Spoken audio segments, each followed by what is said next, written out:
Why did the skeleton go to the barbecue? To get some meat. To get another rib. Oh. Hungry Squared,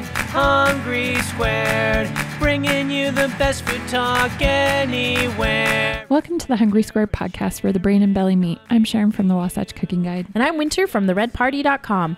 This week, we're talking all about outdoor cooking. Yeah, we're with Susan from mountainmomandtots.com. Yay, this is going to be so fun. Let's talk about it. Hungry Squared, yeah, Hungry Squared. Sharon, it is Thanksgiving week. It is after Thanksgiving, however. Yes, it's 2 days after Thanksgiving that we're recording this. And how was your Thanksgiving? It was great. And did you eat anything fun this week? Because this is a big, of all the holidays, this is a food holiday. It is known to be a food holiday. It is. And I am grateful that I did not have to cook. Oh, can I just say? It's nice, isn't it? We had a low-key Thanksgiving. The boys were with their mom and they went on a little trip. So that was really exciting for all of them. They were not even in the state. Yeah, they went to Lake Tahoe and they're having a blast. Good. Hanging out. Okay, good. So that's great. And we just had Thanksgiving with 2 friends and it was the 4 of us. And so they did the bulk of the cooking and we brought mashed potatoes that Ike made and gravy. Which were probably amazing. Oh, they were delicious. But especially with what we had to deal with because we had a couple of bad potatoes in our bag. Oh, and that kind of disappointing. But what I wanted to talk about eating this week was stovetop stuffing.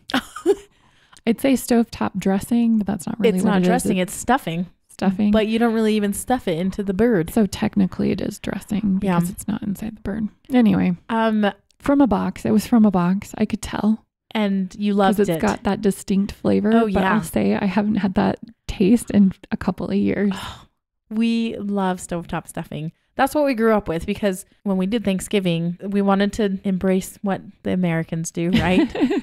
So my dad always had a turkey. Right. And we always did mashed potatoes, but it was usually the potato flakes. Yeah. And then we did stovetop stuffing and we always did yams because we loved yams or sweet potatoes, I guess, and little mini marshmallows on top. And so when people make fancy dressing or fancy stuffing, you're just a little bit disappointed. Yeah. I'm like, what is this? I mean, sure, it's okay, but it's not any stovetop, yo. Yeah. So as an adult, I've made the dressing. We don't stuff our turkey. It's really kind of impossible to do to cook your turkey all the way through. It's not advisable. It gets gross. Do what Alton Brown said. If you still want that look is cook it separately. And then when the bird's done, just put it in. Yeah. But I make a really good cornbread dressing, which is kind of a riff off the Pioneer Woman's. Oh, okay. So if you want to go there, she's got a great cornbread dressing. She's got a few really good dressing recipes. She's got a great one for oyster dressing, if that's your thing. I love oyster dressing. That is the one dressing that I'm like, yeah. My friend Leslie, she made it when we were roommates and it was the best. Yeah. Someday I'm going to get really brave. I just think that I'm the only one in my house that would like it. Really? Maybe I could. I think if you just say that it's just dressing, because you can't tell. They might not know. You can't taste the oysters. It just makes it super creamy and so it's yummy. So good. Yeah. Anyway, she's got quite a few really good recipes that are not too hard to make, but we had stovetop and I was like, when I saw it, I was like, oh gosh, I can't believe that. I mean, it is only the 4 of us. So it does make a lot. We did not go all out, but it was so satisfying. It was, cause I grew up on it too. Yeah. And so it was really good. That is awesome. How was your Thanksgiving? It was great. We ended up hosting my family here because they actually all happened to be in town and not working. That's exciting. That's it's odd for my family. So we basically said, okay, we're going to host it. You should come. And everybody came. And so it was really fun. But we don't cooking a turkey's fine. Sure. I don't think it's everybody's favorite, right? It's not our favorite. I'll be honest. I like it when the skin is super crispy, like when you fry it, but yeah. I don't know. I just always wonder, what are we going to do with this 20-pound bird? Yeah. There's a lot of meat and it's great. If you eat turkey on a regular basis, that's great. And I think traditions are fun and good because we used to have turkey all the time, but it's okay to do something different every so often. So we mix it up. we did surf and turf. Oh, okay. Yeah. I know that's your traditional Christmas dinner. for my side of the family. So, but this time we did crab legs Yum. as the surf part. If you don't know what a surf and turf is usually there's some seafood component and a steak component, I would say. The turf eater. Yep, exactly. And I don't know what Lee did. So he steamed the crab legs, and because they were just the frozen ones that you can get at the store, and they were half off. Nice. But he made this concoction with a broth and some white wine and some green onions, lemons, and a bunch of herbs. And I don't know, like the steam just took that flavor and infused it into the crab legs. It was the weirdest thing. Sounds delicious. It was wonderful. And then he clarified some butter and put some garlic in it. And it was so yummy. It was so good. We enjoyed Thanksgiving, was super awesome. And I hope everybody else had a good Thanksgiving too. Happy Thanksgiving, everybody. Yeah. And now for the main course. Okay, let's get down to our first topic at hand, outdoor cooking. Yes. And we were able to chat with Susan Strayer of Mountain Mom and Tots. I was introduced to her through one of our friends, Kathy Dalton of Go Adventure Mom, because we were like, oh, we need to talk about cooking outdoors, because think about it, back in the day, they didn't have shelters sometimes. Yeah, this is like the OG cooking. OG cooking, outdoor cooking. And so we wanted to chat with her about different sources of heat, because I shy away from cooking outdoors because we don't camp that often. Mm-hmm. And so Sharon, you and Ike are much bigger campers than we are. So you do a lot more Dutch oven cooking or... Yeah, the thing is that what's nice about being with Ike is that he loves to do it. And so he will just kind of take control. And I do a lot of menu planning and prep, but I'm more... When we're at home, I'm more the chef and he's the sous chef. But when we are outside, I am definitely the sous chef. You're not going to try and take over or anything. Yeah, I'll crack the eggs and kind of do some prep work, but he's doing all of the cooking. Awesome. Great. Okay, well, that's great. And so this was mostly an interview so that we could talk about different heat sources and how you can actually do it, especially since she encourages families to get out and go do stuff in the outdoors. And so it was really fun to not feel so intimidated after that discussion. Yeah, we hope you enjoyed this interview with Susan Strayer from mountainmomandtots.com. Susan, thanks so much for being on the show today. Of course. I'm excited to be here. Like we said before, is that we really wanted to tackle outdoor cooking because I suck at it. You can find her at Mountain Mom and Tots, and because she's an outdoors person. I am. I love it. We like to get outdoors with my family. You didn't start out that way though. No, no. When I was growing up, my family, we camped maybe once a year. I had a youth group that I would go camping with, and we didn't have enough good gear to really enjoy sleeping outdoors. I'm the middle child of 9, and so there's a lot of hand-me-down things and blankets from the bed, and it gets cold in the night when you don't have good gear. So when I started dating Mountain Dad, we would go hiking and camping, and it was a lot more comfortable when you had a tent that actually stayed dry and, you weren't freezing in the middle of the night. It made a huge difference. I realized I really enjoyed it, but I didn't come to that until I was an adult. So gear is a make or break, I think. It is. Gear is definitely make or break. It can make a big difference. Yeah. I just want to set the stage because we're actually outside. We're recording outside. We have been making fires. We've been heating coals. Well, we're not just outside either. Yeah. We're on an urban homestead. Yeah, it's kind of cool. Susan's brother was so kind to and generous to offer his backyard to us. But it's not just an ordinary backyard. We've got some sheep, some ducks, some chickens, and some turkeys. That's my personal favorite, the turkeys. Yeah. So I hope they gobble while we're here. I bet if we threw something at them, they would probably react.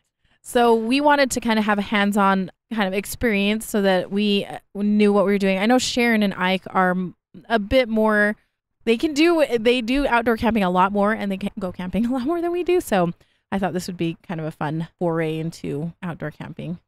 It is. As we were just talking, Winter and Lee are going to get some good gear so they can sleep comfortably in the outdoors. I like camping. And get out more. Lee's like, he always shuts it down. He's like, no, it's too hot and it's uncomfortable. Like, okay. If you got, a good place to sleep makes a big difference, and good food. Yes. Those are the two things, I think. If you eat well and sleep well, then camping can be awesome. Exactly.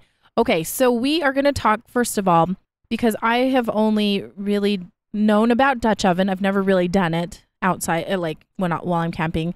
And then tinfoil dinners. Mm-hmm. So can we talk about the different heat sources or ways that you could cook while you are outdoors? Yeah, of course. So generally, when someone is cooking outdoors, especially if you're camping, I did a survey in my Helping Families Explore Outdoors Facebook group to ask, okay, how do you cook when you're outdoors? What heat sources do you use? The two most common is heating over a fire or using a 2-burner camp stove. So if you're brand new in cooking outdoors, then generally you would probably have a fire because it doesn't require a lot of extra gear. You can just, use a fire ring anywhere, set a fire, and you're off to the races, right? Right, S'mores exactly. and food on a stick. That's kind of camping fare. That's what you're known for. The 3 ways when you're using a fire, the 3 general ways that you can cook outdoors is you can cook in the coals, like in a tinfoil dinner, wrap your food up and stick it right there on the coals. You can use a grill or a platform over the coals. A lot of, like in national parks or state parks, they'll have a grill attachment built into the fire pit. Or you can use the flames. So if you're cooking food on a stick, generally you still want to get by the coals because that will keep your food from burning and not set it on fire and stuff like that. Some people prefer that. Right. That's not really my favorite taste, but yeah. So those are kind of the 3 ways of using a fire to cook food. And then what I normally do is cook on a 2-burner stove. So there's lots of 2-burner camp options out there. Coleman and Camp Chef and lots of different companies make pretty portable 2-burner camp stoves. They're usually with propane. Okay. And what's nice about that is whatever food you can make on your 2-burner stove at home, you can make outdoors. Right. And makes it pretty easy. As long as you have the right way to, cook food, then that's what you do. So you can still have pancakes and bacon and eggs and your normal kind of dinner fare that you cook on the stove. Yeah. My family does a lot of rice and beans and cheesy tortillas and Mexican food that's pretty easy to make on a stovetop.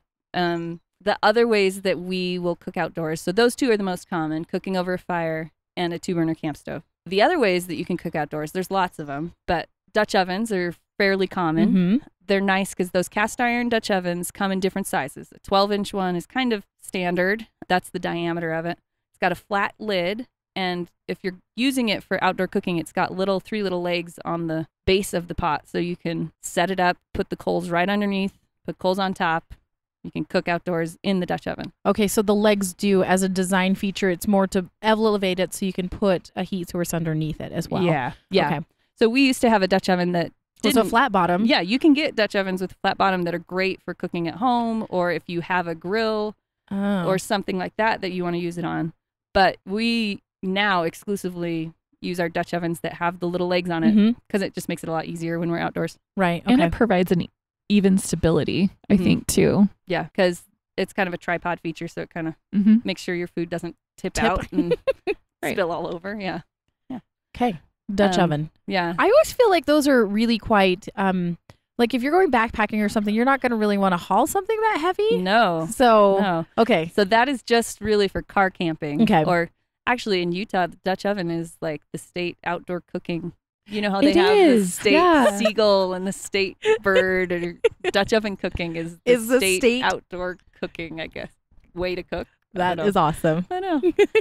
When you're backpacking, I'm glad you brought that up. Yeah. Because that's the 4th way that I often cook outdoors is by using a backpacking stove. So I have one over here I wanted to show you. Yeah.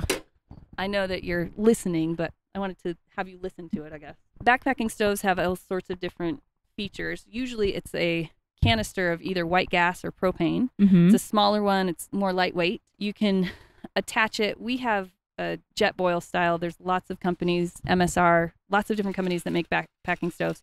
The feature of it that's nice is it's designed only to boil water. So when that's really it. Oh. The backpacking, when you are backpacking, you will pack lightweight freeze-dried foods mostly.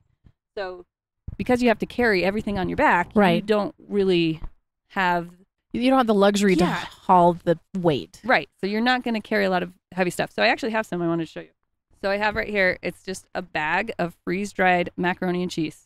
It is not going to be the tastiest macaroni and cheese you've ever eaten, but it is really nice if you've been hiking 12 miles and you just want a nice warm meal. Right. All you have to do is boil water, add it, let it sit, and it cooks right in the bag. In and the you eat it right bag. out of it. Yeah.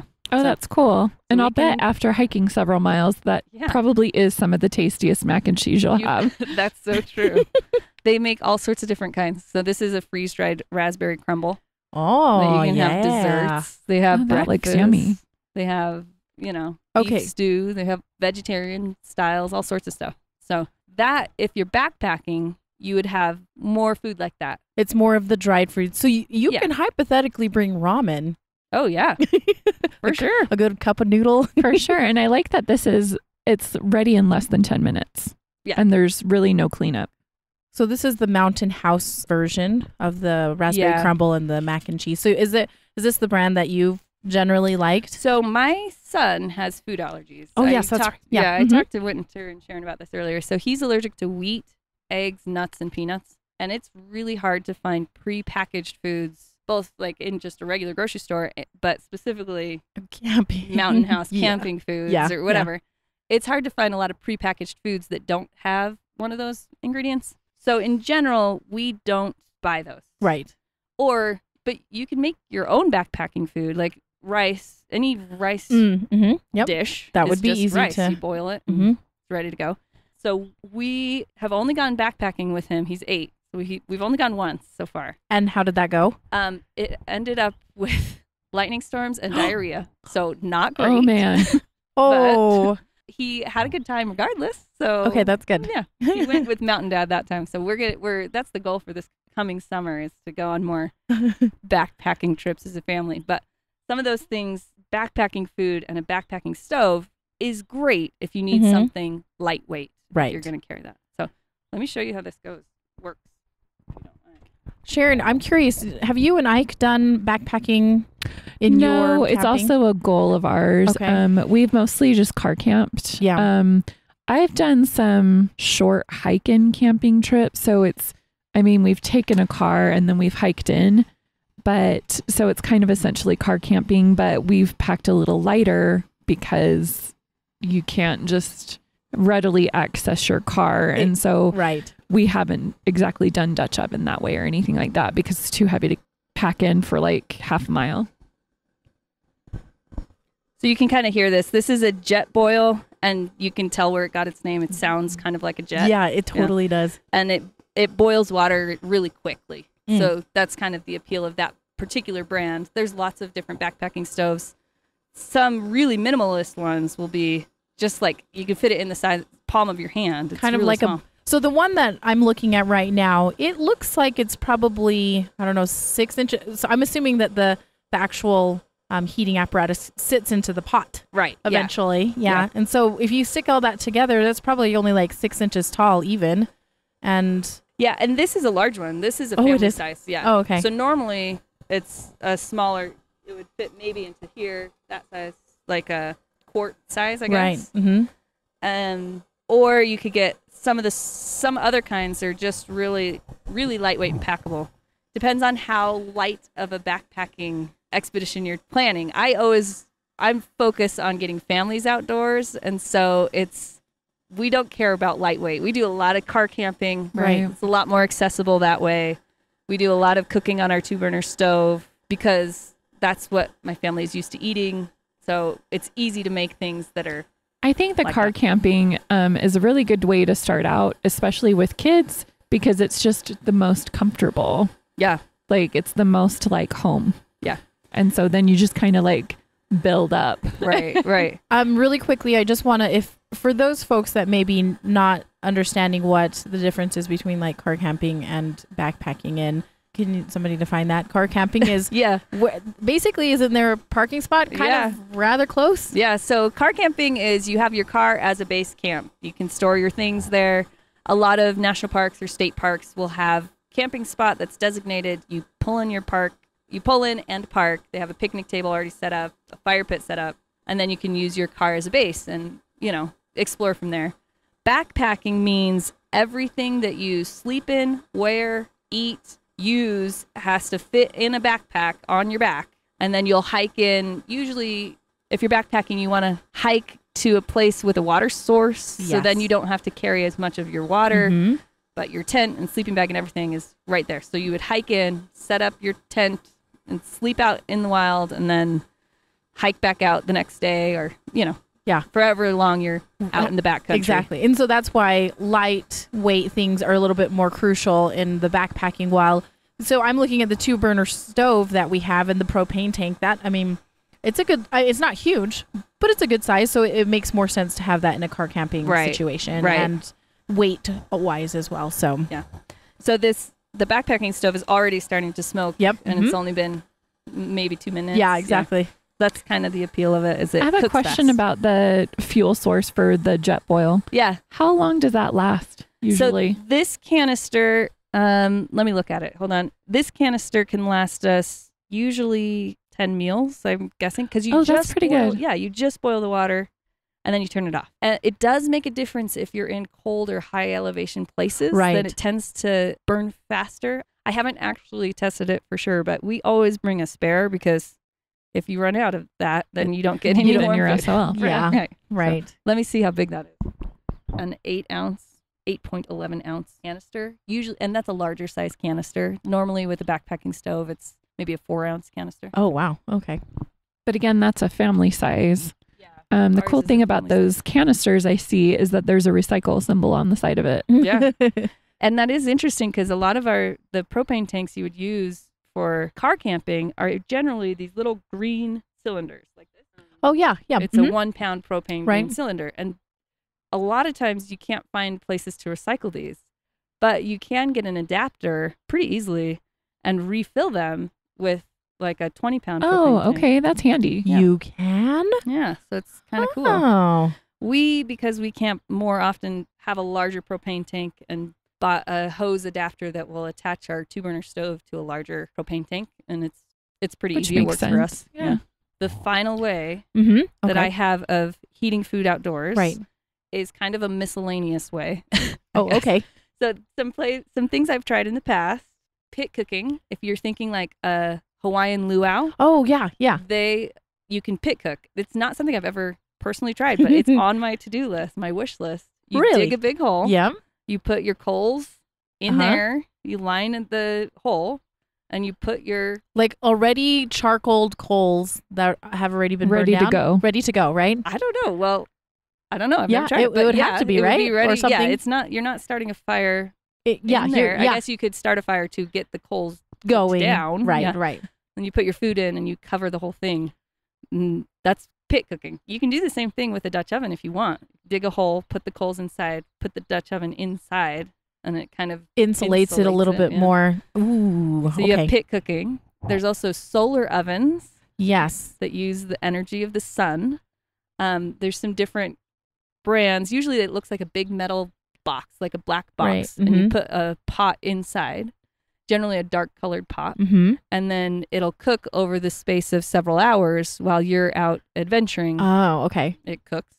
There's also some kinds that is a big glass tube. Go Sun Stove is one brand. It's a big glass tube, and you actually put your food on a tray inside the glass tube, and it's got these reflectors that Really? attract That's the sun. fascinating. Yeah, it's really cool, well designed kind of thing. So, but that does take longer, but it's meant to be kind of be cooking your food while you're out and about. Yeah, yeah. Okay. And if you don't have to worry about food like critters getting into it, Oh, yeah. then that's a great option. Yeah, but you want to secure that. Okay, so desert camping maybe. Yeah, maybe. You can actually make your own solar oven. I did this once. You did? Yeah, it was kind of a fun experiment. There's a website that I got the pattern off of, but you cut out the pattern in cardboard and then cover it with a reflective material like a tin foil, and then you can set, if you have a dark or black pot, you set that in there, and we cooked rice and vegetables, and it cooked. How long did it take? Several hours. Okay. If I remember right, it was 4 or 5 hours. but you didn't have to use any fuel. Right. You just had to have a sunny day. It was Yeah. kind of a cool experiment. It's Yes. not something I rely on a lot, but I have been camping with people who bring their solar oven. And they just and let it that's go. what- yeah, it's like a crock pot for the outdoors. Nice. Yeah. Crock pot It for is the cool. outdoors. I'm going to make a roast. No. Yeah. Yeah. You could. Seems crazy, but you could. Mhm. I'm starting to smell our Dutch oven. Yeah, we should check on that. Okay. Well, we're going to go check on that. Okay. We are back. You were going to show us something. Oh, yes. So we checked on our Dutch oven Yes, food. we did. We had to stop that for a second, Right. guys. It's still cooking and it looks delicious. It smells good. I know. I wish all your listeners could have a little taste.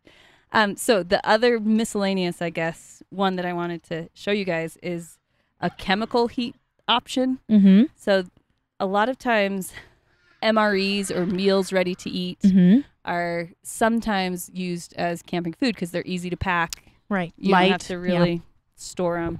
But they often require, if you want to heat them up, you need some way to do that.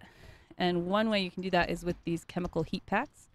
It's kind of a emergency preparedness style thing.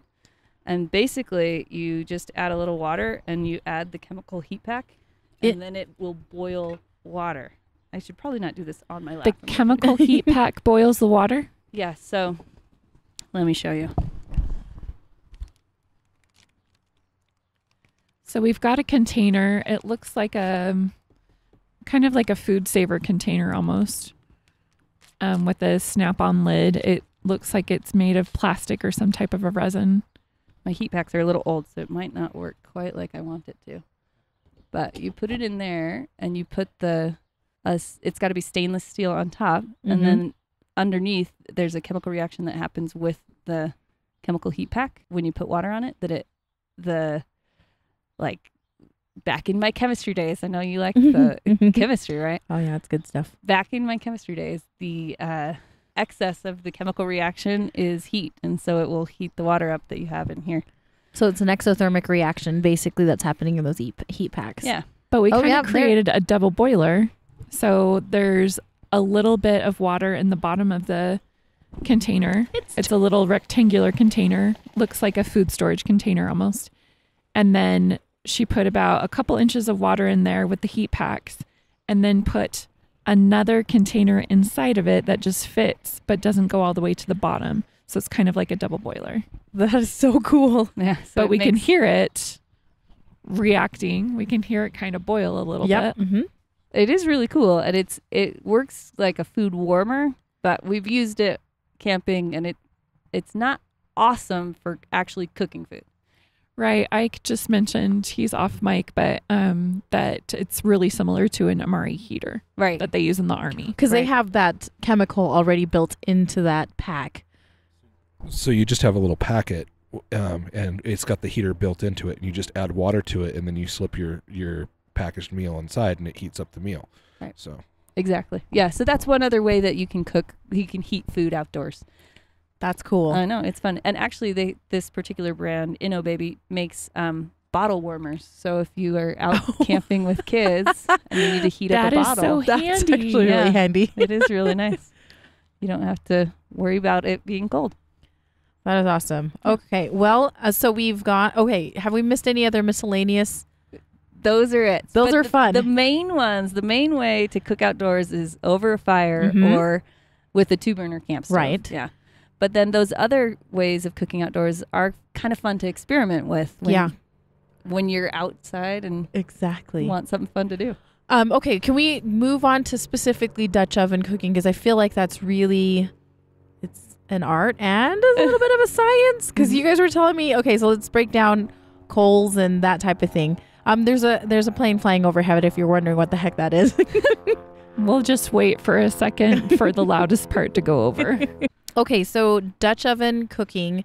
Can you describe how many coals I should do? How should I start my coals? Because I always seem to struggle with getting coals to be what they need to Yeah. be. So. Yes, of course. So Dutch oven cooking, it's really nice because on one hand, you can't really mess it up too bad. So if you have it hot and you have that cast iron oven in a hot spot, then it will cook something. Yes. It might burn something, but it will definitely cook it. Okay. So, but there are some tricks and some tools that help make Dutch oven cooking a lot easier and a lot more successful. First of all, you need a Dutch oven. They come in different sizes. Mhm. You have a 10, 12, 14, 16 inch. That's the diameter of the lid. And you can have them deeper if you want. Oh, Yeah, you can have a standard height, I guess, or you can have a quite a bit. deeper one. Okay. Yeah. I just use 12-inch Dutch ovens because that's kind of the standard normal size. And when you are heating up your coals, that's kind of the first step. You need your coals hot before you can put the food in there, put them around to heat your food that you want to make. So generally, I use what's called a chimney starter. It's a metal tube. It's got some holes in the side to let the air in. And about a quarter of the way up from the bottom of the metal tube, there is a little grate or a screen, I guess, that makes a barrier. You pour the coals on top, and then you light a little fire underneath on that screen. And the heat from that fire in the bottom goes up, heats all the coals, gets them nice and red and ready for you to cook. Awesome. So usually when you're cooking, you need to know, okay, how many coals do I need for the food that I want? And a general guideline is you're going to cook something at about 350 degrees. Then take that diameter of your pot, so your 12 inches, double that, that's 24. Okay. So you would use 24 briquettes. Once those are nice and hot, you put 1/3 on the bottom underneath your Dutch oven and then 2/3 on the top on the lid. So then you have heat coming from the bottom and on the top. And you want a little more heat from the top than the bottom. So as not to burn, right? Right. Now, maybe this is an obvious question, but so when you say you're going to put 2/3 on the bottom, can I just put those on like even 2/3 on the top. Yeah. I mean, sorry, 2/3 on the top, sorry. And a third on the bottom. Can I put them like on my driveway or like where can I put them? Like, Yeah. Well, yeah. I know if you want to. that sounds like a dumb question, but I'm like, logistically speaking, where can you put them? So a lot of people use Dutch ovens for tailgating if you want. Yeah. You should probably have some sort of a burn pan unless you want to make a big black mark on whatever you're burning on. If you're if you're camping, then you would want to put the Dutch oven right in a fire pit that you have in there. a campfire ring that's already been set up. It's either a metal ring or you can even have bare ground and put stones around it so that it's a safer kind of environment. place. Yeah. It keeps the fire contained that way. Right. And it creates a windbreak. So when you're starting a fire, if you have a really high wind, then it will blow your fire out. Right. So having something with a little bit of sides is safer and it creates a windbreak. So Okay. So that's that was kind of a I'm sure that you can even put tinfoil down. I've tried that before. It's not awesome, but it's not. Well, There's a little bit of cleanup involved. Yeah. We've done that too. Just tinfoil on the bare ground.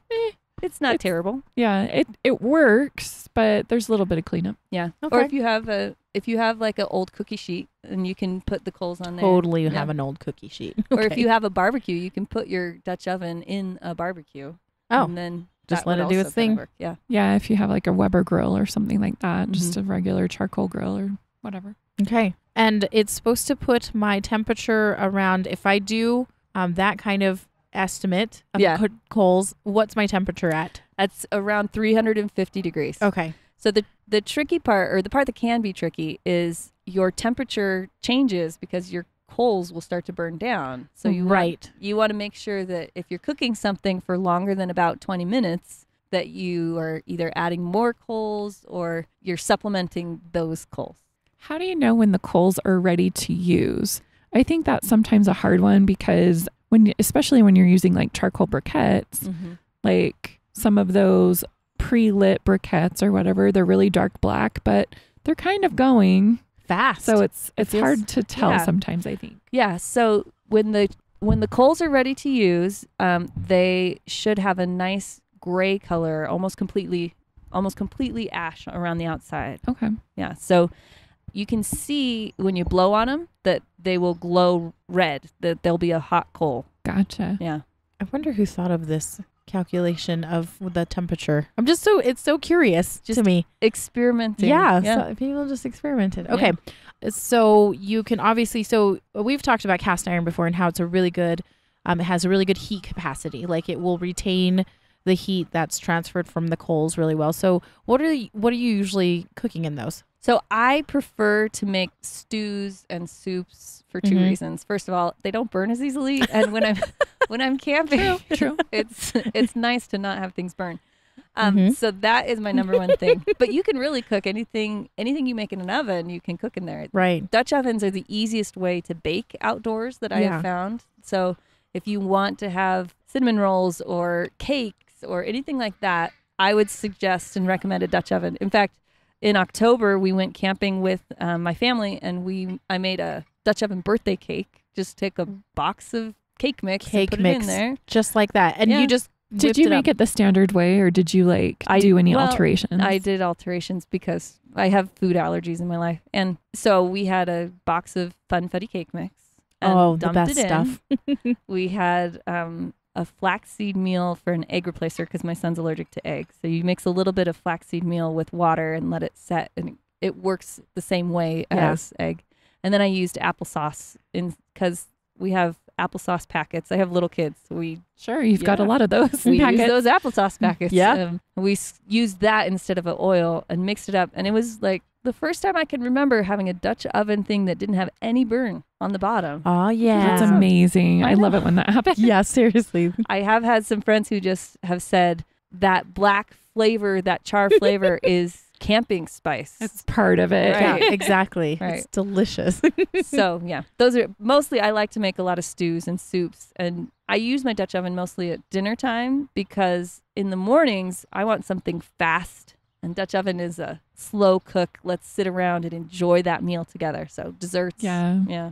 We do the mountain breakfast a lot, but that's because Ike usually gets up first, or I do, but somebody can kind of start prepping it at least, but the boys get out of bed very last. Yeah. So it works. And they're rolling in and they're like, breakfast, this is awesome. Pretty much. Yeah. And we just eat like a quick snack or something. Okay. I'm trying to think if there's anything else that, is there anything else that I missed? We should talk about cleaning Dutch ovens. Yeah. Oh, let's talk about that. Wait, can we back up really quickly? I do have a question. I think this is also another obvious question. Can I use Pam in my Dutch oven? Yes.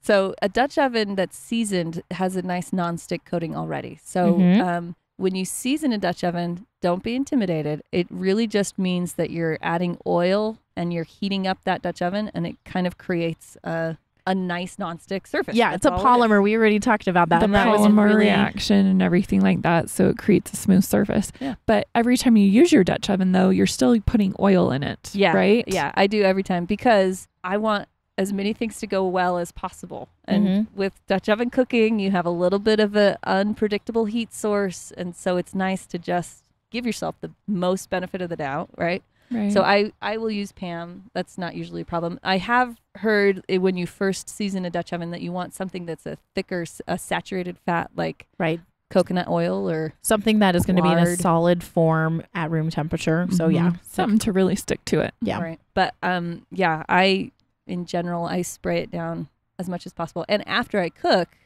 once I have everything cleaned out, I also will give it a good spray down. Oh, okay. Just because I want to keep that seasoning. You keep adding to your seasoning layer. Yeah. Okay. And it protects it from rust. Yes, exactly. Cast iron can rust if you leave it. We have a few pieces or if you've washed it and it wasn't thoroughly dried, but you put it away. Yep. And you thought it was dry, but maybe not all the way. Yep. That's happened to me before. Okay, clean up. Because I think this is intimidating. That's why I've never taken any Dutch ovens, because I'm like, those kind of take a little bit of elbow grease to get things scraped out if I've happened to burn something, for example. Well, that's the biggest tip for cleanup. Don't burn something. Don't burn things, yeah.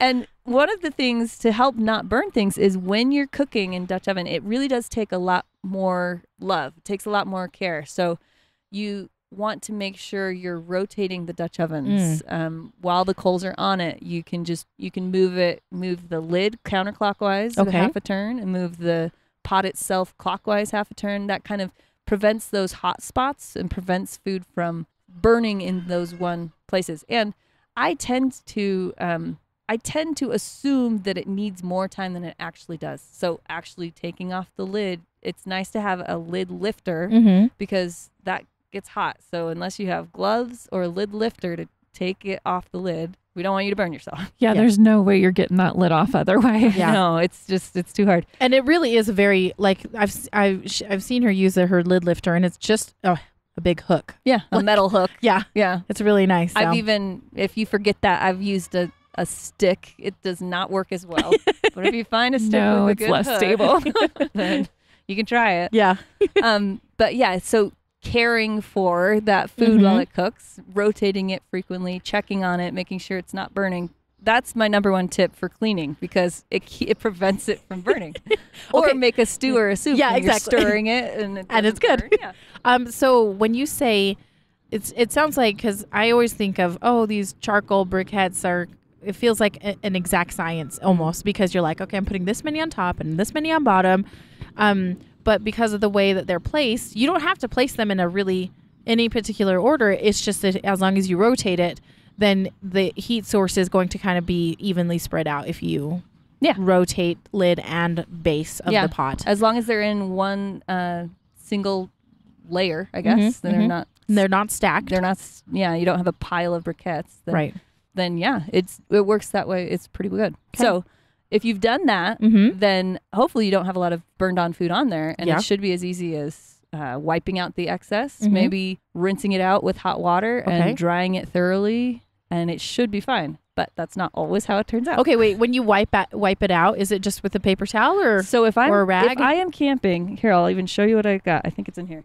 I have a food scraper. It is just a plastic piece of plastic. Yeah. You can use old credit cards or library cards. Not? I've done that before. Yeah. Well, I usually cut up credit cards, but an old library card is great. You scrape the food off the edge. They even have bamboo scrapers. They're easy. Get all of the food out that you can, and I will clean it out with a paper towel or even a rag after that. And so all of the food is out of there that I can possibly get out. If I do have some burned on, blackened parts, then I will sometimes let some water soak in there just for a little bit. Okay. I don't like to keep water in my Dutch oven, again, because you don't want it to rust. Yes. But if you need to soften up some of that food and scrape it again, that's totally doable. Just soap, no other cleaner, just water. Just water. You don't want soap on there. No soap at all. It's going to start breaking down your seasoning. Right. Right. I maybe shouldn't admit to this, but I have used soap sometimes to wipe it out and then rinse it really well, really quick. That's what we've done too. And sometimes we'll do a quick reseason of the pan just with more oil, or sometimes we've just reseasoned let's get the oven going and let's put the pan in the oven if it's just been really bad. Yeah.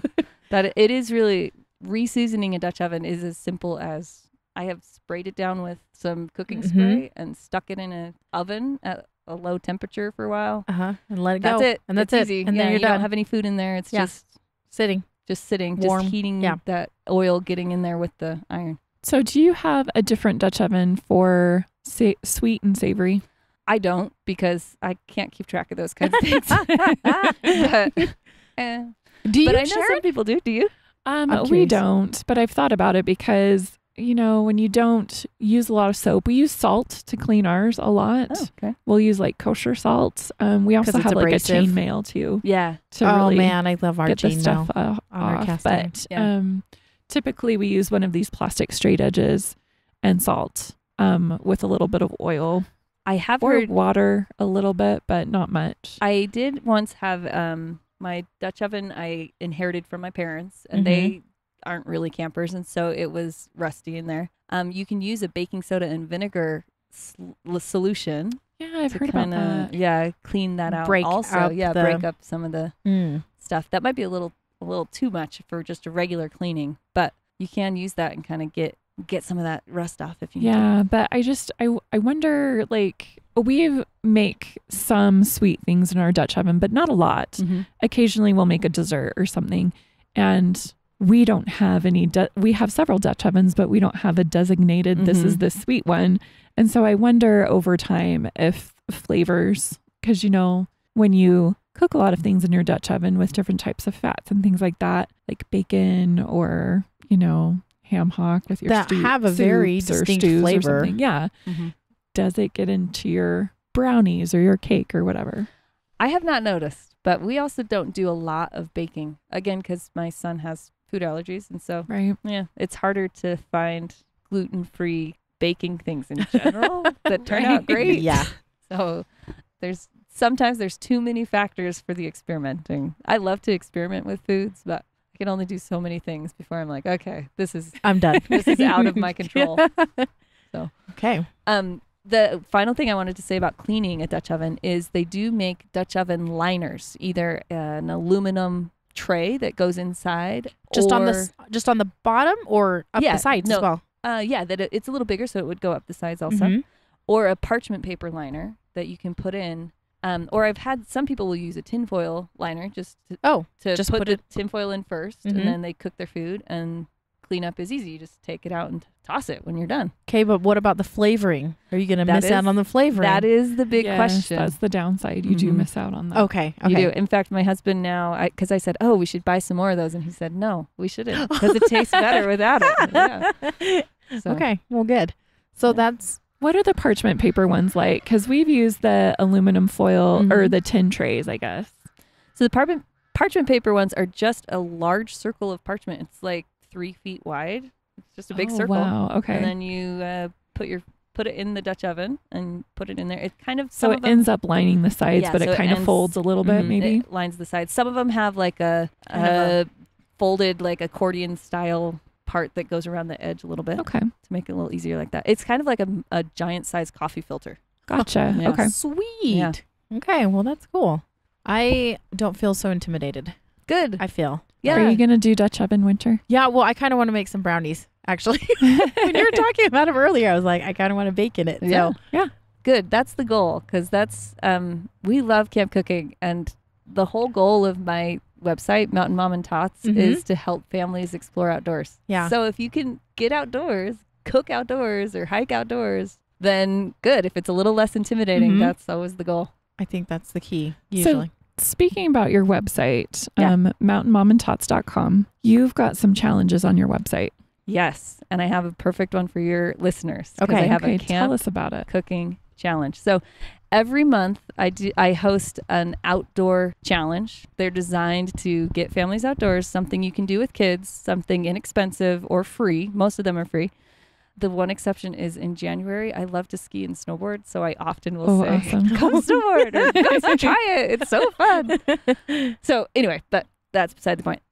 But I did in October, I did a camp cooking challenge where I myself cooked 30 meals outdoors in 30 days. So are you doing all dinners or what? So I did a wide variety. We went camping. That was helpful because I was cooking almost every meal outdoors. Right. But I made pancakes and bacon. I set up our camp stove on our deck. And so we made eggs and toast for my daughter, who that's her favorite food. And I think part of that is because her brother can't eat that. So Aw. it's her favorite meal. So we do those for lunches a lot. We make, grilled cheese. We made stews and soups. I made salmon and potatoes and lots of great foods, similar to the foods I would make at home Mm-hmm.